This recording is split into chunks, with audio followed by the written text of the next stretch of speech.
Hello students, हमने last videos में पूरा किया था लिबरलाइजेशन, अब हम कर रहे हैं प्राइवेटाइजेशन। इन दोनों में बहुत कम थोड़ा सा डिफरेंस है, पहले उसको क्लियर कर लो, क्योंकि एक बार एनुअल एग्जाम में तो नहीं लेकिन मैंने किसी बच्चे के प्री बोर्ड के एग्जाम में देखा था, कोई प्रोसेस बताया गया था, उससे पूछा गया था कि इसको लिबरलाइजेशन में डालेंगे या प्राइवेटाइजेशन में डालेंगे। दोनों कुछ मिलते जुलते हैं, तो पहले इसका मीनिंग आपको पता होना चाहिए। प्राइवेटाइजेशन में हमने क्या करना है, मीनिंग, इसका मतलब क्या है, प्रोसेस, गवर्नमेंट ने प्राइवेटाइजेशन का प्रोसेस कैसे शुरू किया, मैरिट प्राइवेटाइजेशन के फायदे क्या होते हैं और डीमेरिट प्राइवेटाइजेशन के लॉस क्या होते हैं।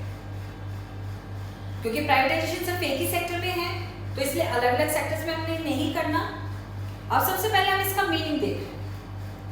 प्राइवेटाइजेशन का मतलब क्या है, यहाँ मैंने बोर्ड पे लिखा है, transferring the productive activity. Productive activity को ट्रांसफर करना, कहां से कहां। जो प्रोडक्शन एक्टिविटीज अभी तक गवर्नमेंट ऑपरेट कर रही थी, उन प्रोडक्शन एक्टिविटीज को प्राइवेट सेक्टर को उन एक्टिविटीज को प्राइवेट सेक्टर को हैंडओवर करना, ये क्या कहलाता है, प्राइवेटाइजेशन। जैसे आप देखिए, इलेक्ट्रिसिटी डिपार्टमेंट पहले दिल्ली गवर्नमेंट के पास था। अब वो गवर्नमेंट जो है, गवर्नमेंट सेक्टर के पास नहीं है इलेक्ट्रिसिटी डिपार्टमेंट, वो कौन कर रहा है, टाटा पावर हमारे एरिया में चला रहा है, ये प्राइवेटाइजेशन। लेकिन अगर आप इंडियन एयरलाइंस की बात करें, पहले एयरलाइंस सिर्फ इंडियन गवर्नमेंट के पास थी, अब बहुत सारी कंपनियां भी आ रही हैं। वो प्राइवेटाइजेशन नहीं है, वो लिबरलाइजेशन है कि पहले सिर्फ गवर्नमेंट ने अपने पास राइट रखे हुए थे, गवर्नमेंट ने क्या किया, प्राइवेट कंपनियों को भी आने दे दिया, वो लिबरलाइजेशन है। उन कंपनी को, अब गवर्नमेंट ने अपनी जो एयरलाइंस कंपनी थी वो प्राइवेट सेक्टर को सेल नहीं की, लेकिन जहां गवर्नमेंट अपनी कंपनी को प्राइवेट सेक्टर को सेल कर दे, जब पूरी कंपनी को, जब कुछ परसेंट शेयर्स, वो सारा प्रोसेस प्राइवेटाइजेशन कहलाता है। जो हमने गवर्नमेंट बजट में डिसइन्वेस्टमेंट किया था, याद होगा, कैपिटल रिसीव जब हमने की थी तो वहां हमने टर्म डिसइन्वेस्टमेंट किया था, तो जो डिसइन्वेस्टमेंट है वो यहाँ प्राइवेटाइजेशन। तो यहाँ प्राइवेटाइजेशन का मतलब क्या है कि जो प्रोडक्शन एक्टिविटीज अभी तक गवर्नमेंट खुद चला रही थी, उन प्रोडक्शन एक्टिविटीज को गवर्नमेंट ने जब प्राइवेट सेक्टर को हैंडओवर कर दिया, तो उस प्रोसेस को नाम दिया गया प्राइवेटाइजेशन। जैसे इलेक्ट्रिसिटी डिपार्टमेंट था, वो बहुत सारे राज्यों में गवर्नमेंट ने प्राइवेट सेक्टर को दे दिया। या मारुति सुजुकी, नाम सबने सुना होगा, मारुति सुजुकी में गवर्नमेंट के 51% शेयर से धीरे धीरे गवर्नमेंट इन शेयर्स को बेच रही है।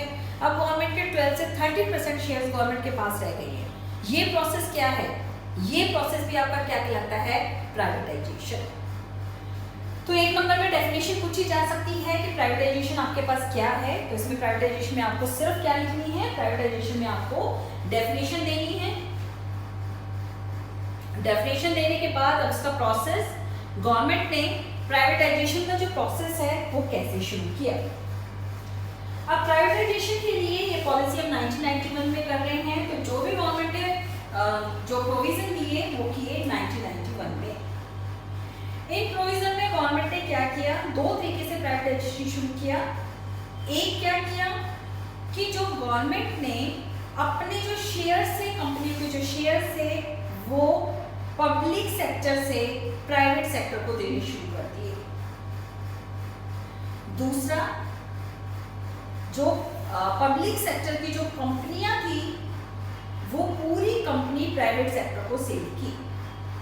दो तरीके से किया गया, एक पूरी की पूरी कंपनी प्राइवेट सेक्टर को सेल कर दी, और एक जो गवर्नमेंट सेक्टर की कंपनी थी, उनके कुछ परसेंट शेयर्स गवर्नमेंट ने प्राइवेट सेक्टर को सेल की। दो तरीके से किया गया, और इसमें गवर्नमेंट ने बहुत पैसे का अरेंजमेंट किया। दो तरीके से फायदा हुआ, जो गवर्नमेंट की कैपिटल रिसीव्स बढ़ी और रिवेन्यू एक्सपेंडिचर कम हो गया। अब जैसे मान लीजिएगा इलेक्ट्रिसिटी डिपार्टमेंट, अब इसमें इलेक्ट्रिसिटी डिपार्टमेंट को बेचने से गवर्नमेंट को फायदा हुआ, कैपिटल रिसीट्स इंक्रीज हुई। और जब डिपार्टमेंट सेल कर दिया तो उसमें जब के कर्मचारियों को सैलरी देनी थी, वो सब कुछ देना था, वो सारे जो रेवेन्यू एक्सपेंडिचर थे वो सारे खत्म हो गए। ये प्रोविजन गवर्नमेंट ने किन कंपनीज के लिए किया था? वो कंपनियां जो लगातार लॉस में चल रही है। कुछ गवर्नमेंट कंपनीज ऐसी थी जो लगातार 10-20 सालों से लॉस में चल रही थी। 20-20 साल हो गए थे गवर्नमेंट सेक्टर की कंपनीज को जो लॉस में चल रही थी। वो गवर्नमेंट के लिए व्हाइट एलिफेंट बन गए थे। सिर्फ उसमें खर्चा करते रहो, अंधे कुएं बन गए थे। पैसा डालते रहो, इन्वेस्टमेंट करते रहो, सैलरी देते रहो, लेकिन उसमें से प्रॉफिट जीरो हो रहा था।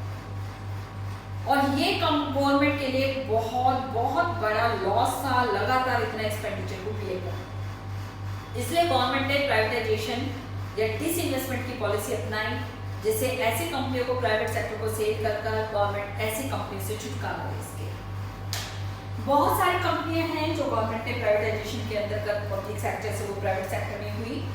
जैसे आपके पास है मॉडर्न फूड इंडिया लिमिटेड, विदेश संचार निगम लिमिटेड, ये कुछ कंपनियों के नाम हैं जो प्राइवेटाइजेशन के अंतर्गत प्राइवेट सेक्टर को सेल की गई। Indian petrochemical corporation limited, Bharat aluminium company, Indian tourism development corporation, इसमें जो गवर्नमेंट के 13 होटल थे जो गवर्नमेंट ने प्राइवेट सेक्टर को सेल कर दिए। मारुति उद्योग लिमिटेड, ये थे हमारे पास कुछ कंपनियों के नाम जिनको गवर्नमेंट ने प्राइवेट सेक्टर को सेल कर दिया। ये धीरे धीरे गवर्नमेंट इसको हर एक बजट में इसको बढ़ा रही है। हालांकि इसके ड्रॉबैक इंडियन रेफरेंस में क्या है कि ये घोषित किया गया था कि जो क्लोज किया गया था प्राइवेटाइजेशन का, ये उन कंपनियों के लिए था जिन गवर्नमेंट कंपनियों में, पब्लिक सेक्टर की कंपनियों में लगातार लॉस हो रहा है, उनको बेचना है। लेकिन गवर्नमेंट ने जब इनको बेचने के लिए निकाला तो जो लॉस वाली कंपनियां हैं वो तो बिकी नहीं, और गवर्नमेंट को अपने बजट में डिसइन्वेस्टमेंट वाला क्लोज करके करोड़ों रुपए जुटाने थे। तो गवर्नमेंट की जो प्रॉफिट कमाने वाली कंपनियां हैं, गवर्नमेंट धीरे धीरे उनको सेल कर, जैसे मारुति सुजुकी जो कंपनी है अच्छा खासा प्रॉफिट अर्न कर रही है, लेकिन गवर्नमेंट इसके शेयर्स लगातार सेल कर, और जो लॉस वाली कंपनियां हैं उनको कोई खरीद ही नहीं रहा, और वो कंपनियां तो गवर्नमेंट के लिए अभी गले की फांस बनी है। जैसे आप देखिए इंडियन एयरलाइन जो है, जो पब्लिक सेक्टर की, जो इंडियन भारतीय जो आपकी कंपनी है, इंडियन गवर्नमेंट ऑपरेट कर रही है जो इंडियन एयरलाइंस को लगातार गवर्नमेंट 3 साल से बेचने के लिए निकाल चुकी है। इंडियन एयरलाइंस बहुत बड़े घाटे में चल रही है। 3 साल से लगातार गवर्नमेंट इसको सेल करने के लिए निकाल रही है, लेकिन कोई प्राइवेट कंपनी इसमें इंटरेस्ट ही नहीं लेगी, क्योंकि गवर्नमेंट एक क्लोज कर देती है कि जो इंडियन एयरलाइंस में जितने भी आपके मेंबर्स काम कर रहे हैं, जो भी मेंबर्स हैं, उनको नौकरी से नहीं निकाला जाए। और नौकरी से नहीं निकालने का मतलब अब प्राइवेट सेक्टर जो इसको लेगा तो इतने सारे कर्मचारियों की सैलरी का बोझ उनको उठाना पड़ेगा। प्राइवेट सेक्टर आपको पता है कि 3 कर्मचारियों का काम 1 से चला देते हैं, और गवर्नमेंट कंपनियों में 1 का काम 3 से चलता है। तो गवर्नमेंट ऐसे क्लोज डाल दी है, क्योंकि अगर गवर्नमेंट ऐसे क्लोज हटाती है तो तब इंडियन एयरलाइंस के जितने भी मेंबर्स हैं, एयर होस्टेस, पायलट और जितने भी स्टाफ्स हैं, वो सब स्ट्राइक पे चले जाते। तो कोई भी कंपनी 3 साल से गवर्नमेंट लगातार इसको सेल करने के लिए निकाल रही है, लेकिन कोई इसको खरीद नहीं रहा है। तो ये प्रोसेस जो है इंडिया में शुरू तो बहुत अच्छे के लिए हुआ था, लेकिन इसके रिजल्ट्स बहुत अच्छे नहीं आ रहे। जो कंपनियां लॉस में चल रही है वो तो अब भी गवर्नमेंट के पास ही है, और जो कंपनियां प्रॉफिट में हैं वो कंपनियों को, कुछ कंपनियों को गवर्नमेंट हर एक ईयर जो बेच। तो इसके प्रोसेस में गवर्नमेंट ने 2 प्रोसेस अपनाया है, या तो पूरी कंपनी को सेल कर देना या कंपनियों के कुछ शेयर को सेल कर। अब ये जो प्राइवेटाइजेशन है, प्राइवेटाइजेशन का जो कंसेप्ट है वो इंडियन इकोनॉमी के लिए कैसे फायदेमंद रहा, या क्या सोच के हमने प्राइवेटाइजेशन को अपनाया, इसके फायदे क्या थे, वो हम करेंगे इसकी मेरिट। सबसे पहले ही 4 मार्क्स में आ सकता है merit and demerit of privatisation. Critical appreciation हम लास्ट में करेंगे सारी पॉलिसी का, लेकिन ये प्राइवेटाइजेशन के मेरिट और डिमेरिट अलग से पूछे गए हैं, इसलिए मैं इसको यहाँ अलग से करवा। जो प्राइवेटाइजेशन के फायदे हैं वो क्या है? फर्स्ट पॉइंट जैसे है improvement in the efficiency and performance. जब तक जो हमने कहा था इन्वेस्टमेंट, प्राइवेट सेक्टर जो इन्वेस्टमेंट करता है वो होता है इंड्यूस इन्वेस्टमेंट, प्रॉफिट ओरिएंटेशन। तो जब कोई कंपनी पब्लिक सेक्टर के पास है तो उसमें प्रॉफिट नहीं होगा, लेकिन जब वो प्राइवेट सेक्टर के पास जाएगी तो प्राइवेट सेक्टर उसको प्रॉफिट मोटिव से काम करेगा और प्रॉफिट बढ़ने की पॉसिबिलिटी उसमें इंक्रीज हो जाती है। उसके बाद सेकंड, प्राइवेट सेक्टर में जाने से क्या होता है, सेकंड फायदा क्या होता है कि जो रिस्पॉन्सिबिलिटी है उसको फिक्स करना इजी हो जाता है। अब पब्लिक सेक्टर की जो कंपनियां हैं उनकी रिस्पॉन्सिबिलिटी कोई नहीं लेता, कोई मालिक ब्रोकर नहीं है। मैनेजर है वो कहेगा कि मैंने तो आगे बोला था, उसने मेरे को परमिशन नहीं दी। उस ऑफिसर को बोला जाएगा तो वो कहेगा मैंने तो डिपार्टमेंट के पास कहा था, उस डिपार्टमेंट ने मुझे परमिशन नहीं दी।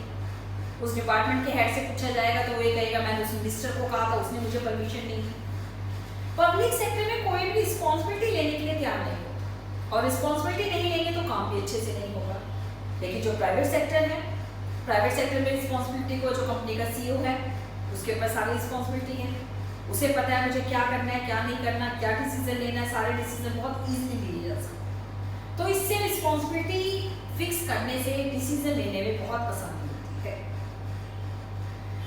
थर्ड, जो प्राइवेट सेक्टर है उसमें पॉलिटिकल इंटरफेयर नहीं होता। ये जो पब्लिक सेक्टर है, पब्लिक सेक्टर के बर्बाद होने की सबसे बड़ी वजह जो थी, पब्लिक सेक्टर में जो लॉस होने की जो सबसे बड़ी वजह थी वो क्या थी कि इसमें पॉलिटिकल इंटरफेरेंस हुआ।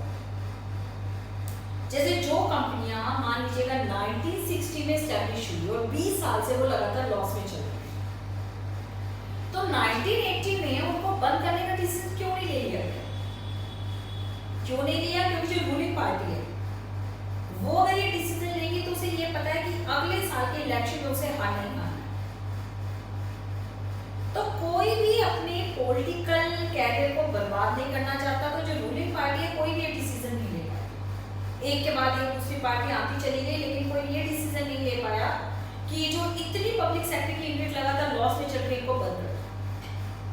अब जैसे आप देखिए यूपी की शुगर मिल्स है, यूपी की शुगर मिल्स पिछले 40 सालों से घाटे में चल रही है और अब भी है, वो प्राइवेटाइजेशन नहीं हुआ, लेकिन उनका प्राइवेटाइजेशन करने का रिस्क कोई भी नहीं ले सकता। जो सरकार इनका प्राइवेटाइजेशन करने का रिस्क लेगी वो अगले साल तो सत्ता में आएगी। तो आप देखो वहां से कितनी रूलिंग पार्टी चलेगी यूपी में, लेकिन किसी ने रिस्क नहीं लिया।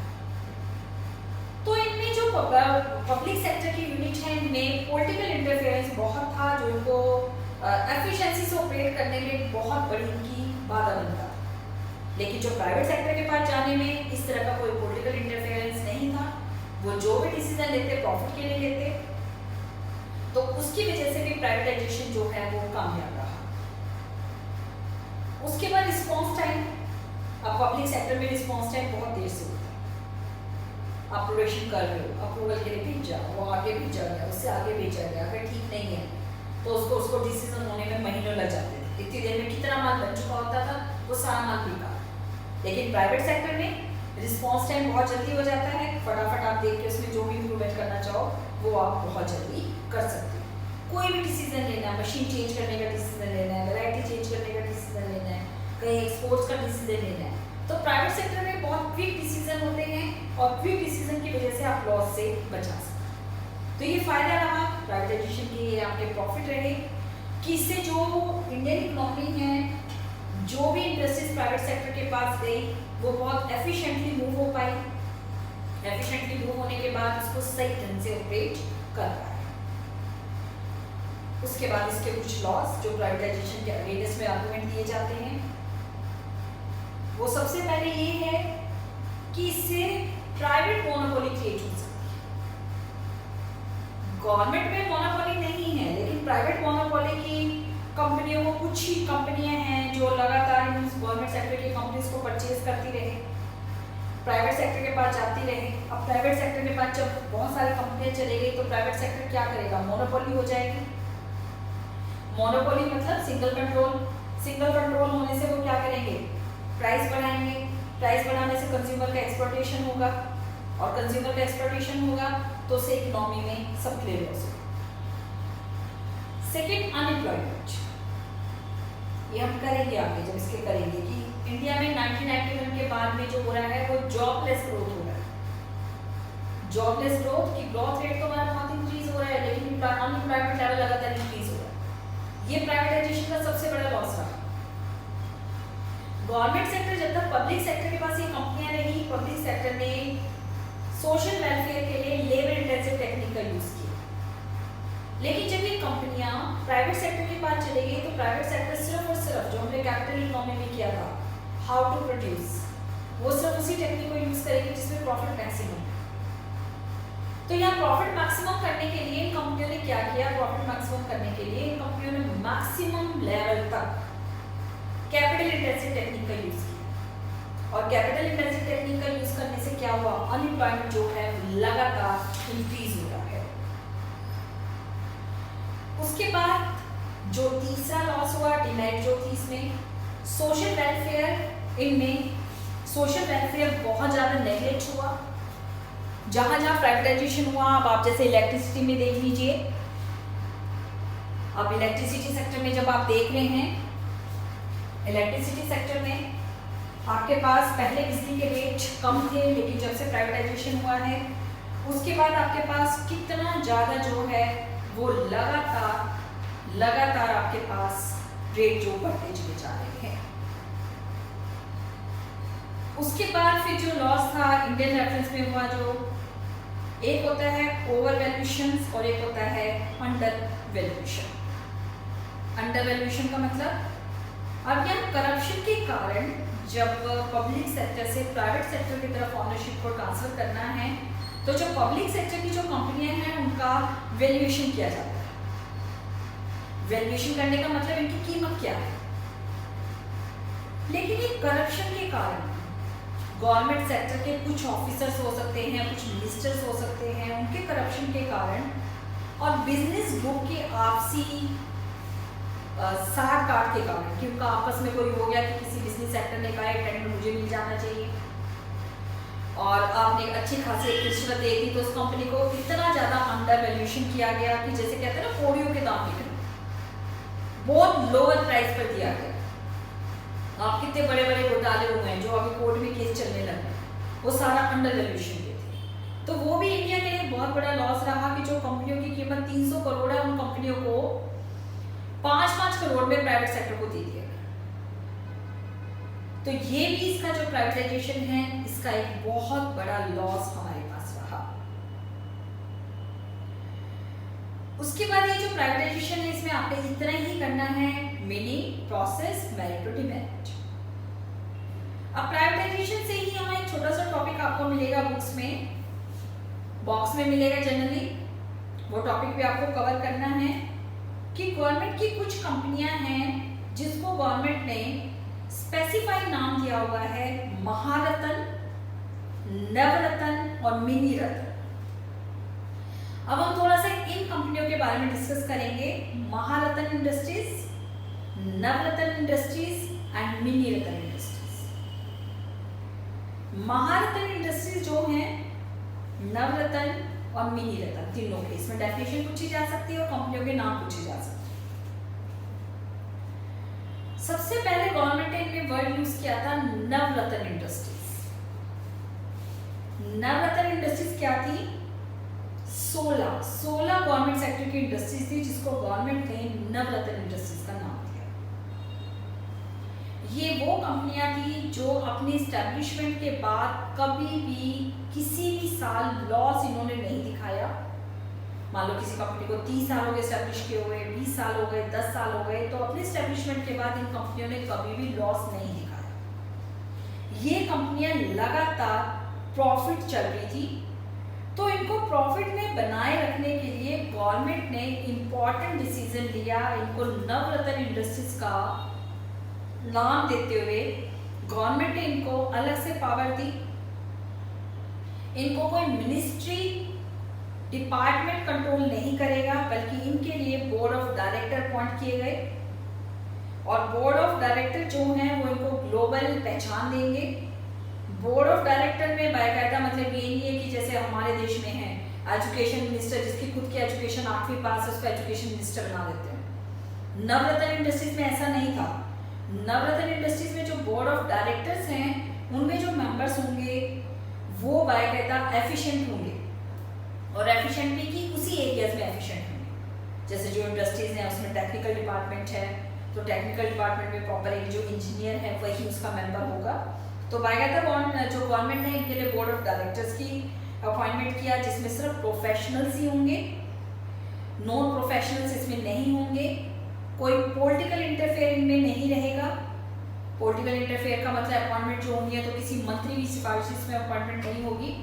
बाकायदा एग्ज़ाम कंडक्ट किए जाएंगे, एग्ज़ाम कंडक्ट करने के बाद इसमें जो टेक्निकल स्टाफ है उसकी अपॉइंटमेंट की जाएगी। तो उससे इन कंपनियों को अपनी पहचान बनाने में बहुत हेल्प मिली है और ये ग्लोबल प्लेयर के रूप में काम कर रही हैं।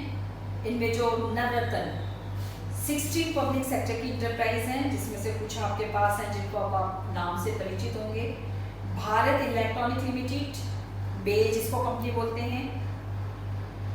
उसके बाद आपके पास है महानगर टेलीफोन निगम लिमिटेड, हालांकि अभी लॉस की तरफ जा रही है, पहले बहुत प्रॉफिट में थी लेकिन फिर भी ठीक है।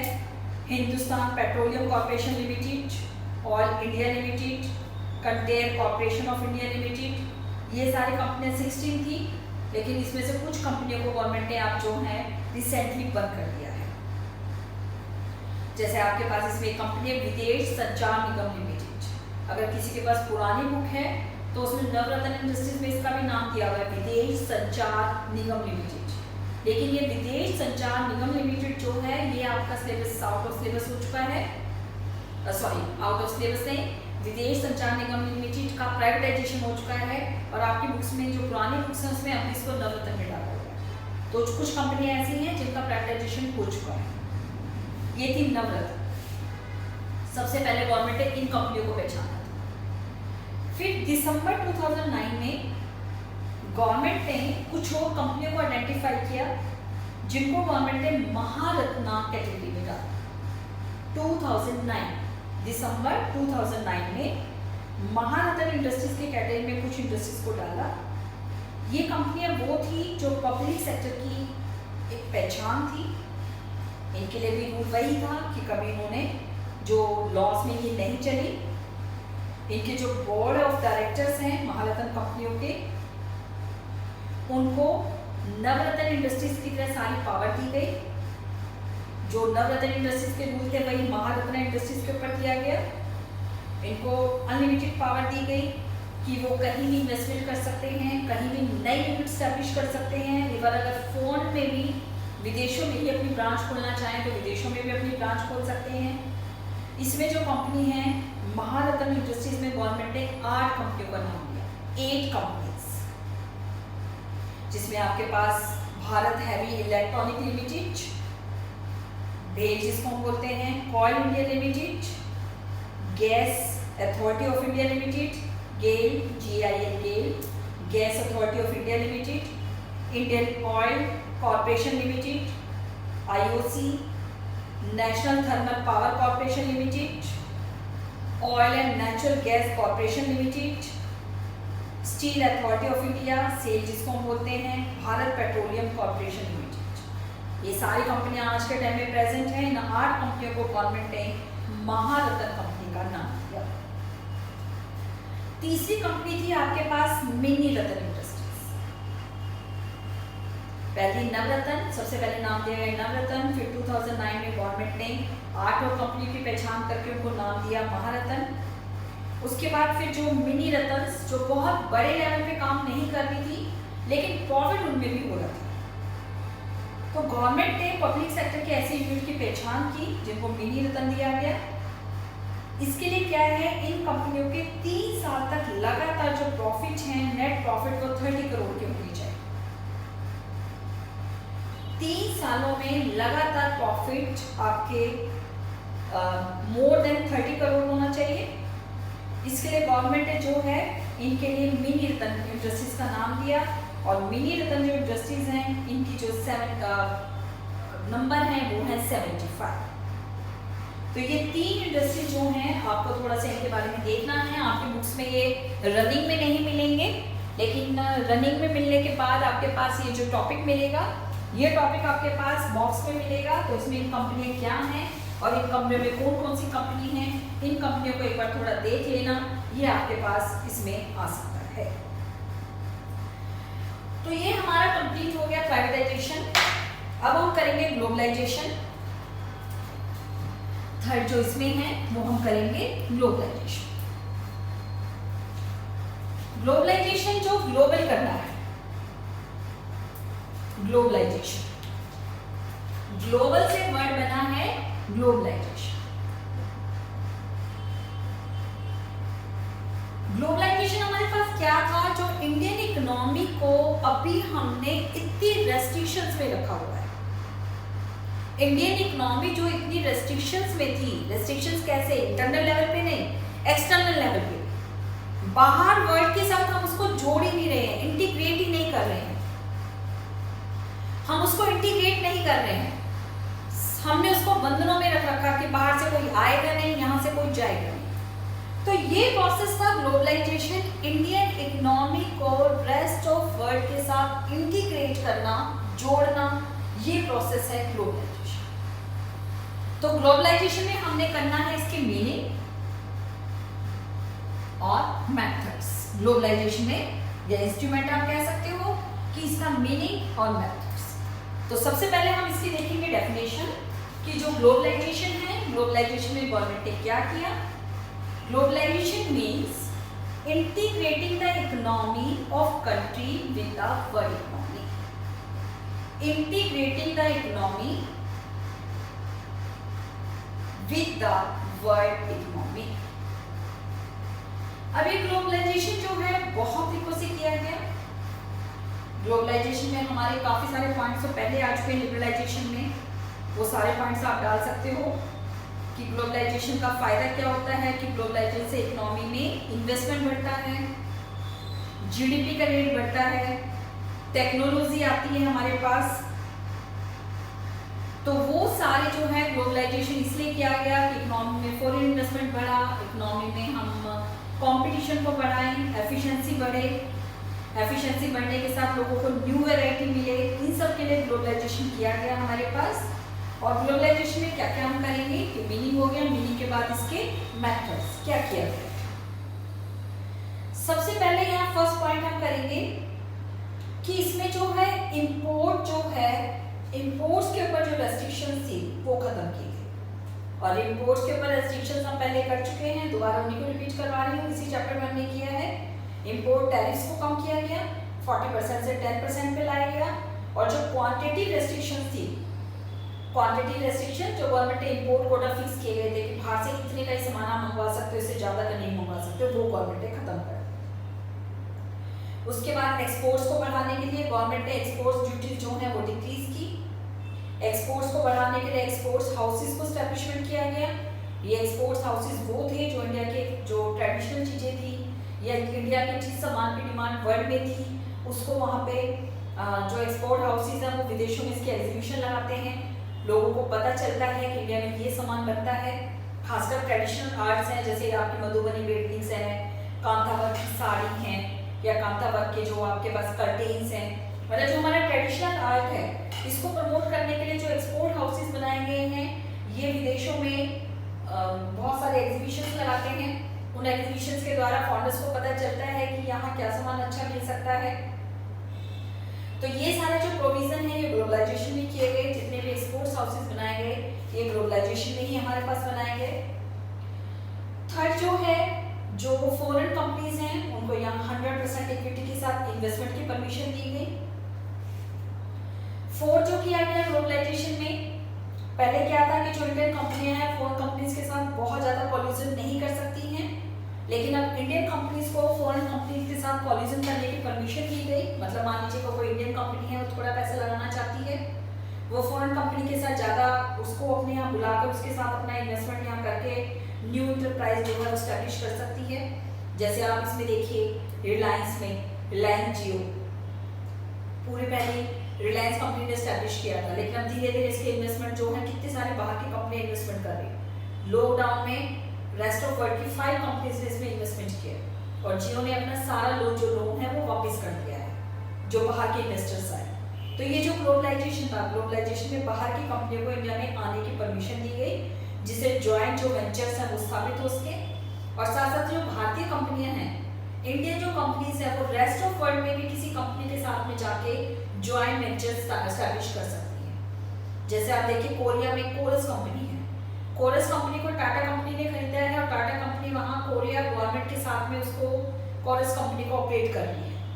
तो ये जो परमिशन है, ये परमिशन भी किस में मिली? ये परमिशन भी आपको मिली किसमें? ग्लोबलाइजेशन। उसके बाद फिर इसमें ग्लोबलाइजेशन में आप पॉइंट डाल सकते हो, जो हमने रुपए को फ्लेक्सिबल किया वो भी ग्लोबलाइजेशन है। जो फिक्स एक्सचेंज रेट सिस्टम से हम फ्लेक्सिबल एक्सचेंज रेट सिस्टम में गए, वो भी सारा हमारा किसमें है? ग्लोबलाइजेशन। तो ग्लोबलाइजेशन में किसी पॉइंट्स का आपको अलग से पॉइंट याद नहीं करना, जो पॉइंट्स मैंने बताए हैं वो सारे पॉइंट्स आपके कैसे हैं? सारे पॉइंट्स आपके किस में हो चुके हैं? आगे लिबरलाइजेशन में या प्राइवेटाइजेशन में, कहीं ना कहीं लिबरलाइजेशन में किसी ना किसी उसमें हम इसको ले चुके हैं, किसी ना किसी पॉइंट में हम इसको ले चुके हैं। तो ये आपको इसमें ग्लोबलाइजेशन में बहुत कुछ मैटर अलग से याद करने की जरूरत नहीं है, ये आपका यहाँ इसमें हो जाएगा। ग्लोबलाइजेशन में ही हम दो चीजें और करेंगे, एक है आउटसोर्सिंग और एक आपके पास आएगा आउटसोर्सिंग के बाद इंफॉर्मेशन टेक्नोलॉजी एंड आउटसोर्सिंग, और दूसरा हम करेंगे वर्ल्ड बैंक के बारे में। इनके ऊपर आपके पास शॉर्ट नोट्स पे क्वेश्चन आ सकते हैं। तो इसको ग्लोबलाइजेशन में, इसके बाद ग्लोबलाइजेशन में दो टॉपिक हमारे रह गए हैं, एक वर्ल्ड बैंक के ऊपर नोट लिखना और एक आउटसोर्सिंग। आउटसोर्सिंग क्या है, आउटसोर्सिंग इंडिया में कैसे फेवरेबल है, ये सब हमने करना है। तो इसको, ये चैप्टर भी हमारा बड़ा है, इस चैप्टर के अभी 2-3 वीडियोस और आपके रहेंगे, क्योंकि इसी चैप्टर में जीएसटी कई टॉपिक जो हैं वो आपके पास, एक डिमोनेटाइजेशन और एक जीएसटी, दो टॉपिक्स में और नए जुड़े हैं। तो ये दो टॉपिक भी हमने इसी वाले चैप्टर में करने हैं, क्योंकि हम कर रहे हैं 1991 के बाद जो न्यू सब कुछ हुआ है। तो इसमें हमें दो चीजें जो हैं नई आपके सिलेबस में इसमें जुड़ी हैं लास्ट ईयर ही, तो वो टॉपिक भी हमने आपके बाद इसमें करने हैं। तो ये तीन जो मेजरमेंट है हमारे मेन थे वो हमारे कंप्लीट हो गए हैं, लिबरलाइजेशन, प्राइवेटाइजेशन एंड ग्लोबलाइजेशन। ये हमारे तीन टॉपिक जो हैं वो यहाँ कंप्लीट हो गए। इसी को आगे हम नेक्स्ट वीडियोस में इनको इंक्लूड करते हुए कंटिन्यू करेंगे।